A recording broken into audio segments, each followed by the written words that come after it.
Dr. Peter Nickerson is a clinical nephrologist. He obtained his MD in internal medicine and nephrology training at the University of Manitoba, and then attended Harvard Medical School through a transplant research fellowship for 4 years. In 1996, he returned to Manitoba. We knew going to the States that we had a position back here at the end of the training, which in some ways takes a lot of the stress away and it allows you to just take the job and do your work, and then coming back here, you know you have a good group to come back to, so that made it also very easy to come back to Manitoba. Not everyone who needs a transplant necessarily goes on to dialysis. So if you have kidney disease and you're approaching the point where you need to go on dialysis or have a transplant, if you have a living donor, it could be your child, it could be a friend, right?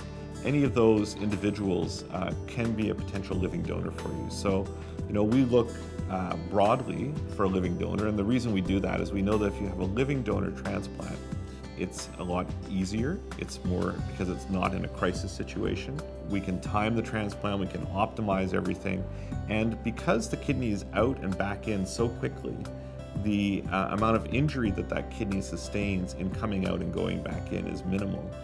Those transplants on average, everything else working out well, will last 20 years, 16, 20 years on average.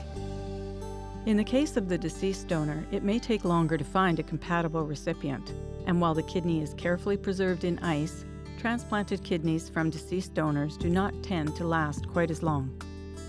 Those kidneys on average used to last only 8 to 10 years. Now we're out to the 15 to 20 year range as well, but we always do better with a living donor, because dialysis, while it's life-saving, is still hard on your system.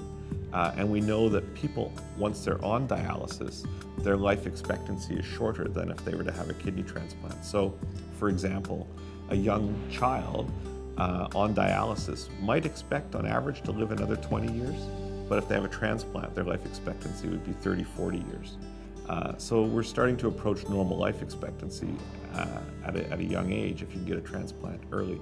So we want to have short wait times if you're eligible for a kidney transplant, which really means that we have to have a sufficient number of donors available to be able to do the transplants. And that's really our biggest problem.